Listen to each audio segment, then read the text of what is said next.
మనకేంటంటే ఇంట్లో ఎవరైనా గిఫ్ట్ ఇచ్చి నేను నీకు ఇచ్చాను నీకు ఇచ్చాను నీకు ఇచ్చానంటే చిరాగ్గా ఉంటుంది. చిరాకు పట్టుకెళ్ళి పరవాబు నీ గిఫ్ట్ నాకు వదిలే అంటారు. అవును. అట్లాగే ఇక్కడ పదే పదే నీకు ఇచ్చామని చెప్పడం, ఇదిగో వీళ్ళ ఇంట్లో వాళ్ళకి 5 లక్షలు వచ్చినాయి అంటే వీళ్ళ ఇంట్లో వాళ్ళకి 2 లక్షలు వచ్చినాయి అంట అన్నటువంటిది వాళ్ళల్లో గిల్టీ ఫీలింగ్ పెంచింది అనేది డౌట్ వస్తుంది ఇక్కడ. అంతే అండి. అవును.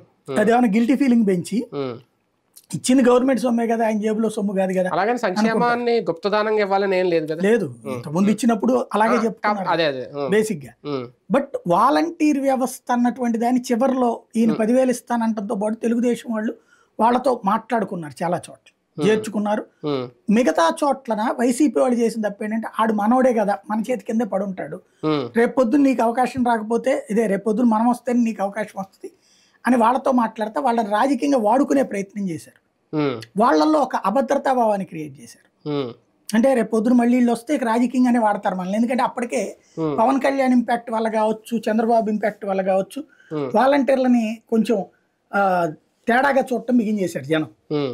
ఇక్కడ రేపు పొద్దున కనుక పొలిటికల్ అయితే కంప్లీట్ తేడాగా చూస్తారు, ఆ భయం వేసింది వాళ్ళకి. కానీ సర్వీస్ చేయడంలో జగన్మోహన్ రెడ్డి గారు అంటే ఇప్పటికీ మనం ఉన్నదన్నట్టు చెప్పుకోవాలి కాబట్టి ఒక విప్లవాత్మక మార్పే తీసుకొచ్చారు. ఇంతకుముందు మీ సేవలకు వెళ్ళడమో, ఎంఆర్ఓ ఆఫీసుల దగ్గరికి చిన్న సర్టిఫికేట్ కావాలన్నా, ఇప్పుడు చిన్నది ఒక బర్త్ అయినా డెత్ అయినా ఏ సర్టిఫికేట్ అయినా సచివాలయాలు ఒక వ్యవస్థ తీసుకొచ్చింది అయితే ఆయనే. అది ఎందుకు అంటే అందులో అందరూ వాడుకుంటారు దాన్ని, మిడిల్ క్లాస్ అప్పర్ క్లాస్ అని ఏముండదు, లోయర్ క్లాస్ అనేది, ఎందుకు అది ఎఫెక్ట్ చూపించలేదు? అదే అర్థం కావట్లేదు. ఇప్పుడు వాస్తవంగా పాలనా సంస్కరణలో వాలంటీర్ వ్యవస్థ అయినా సచివాలయ వ్యవస్థ అయినా అద్భుతమైన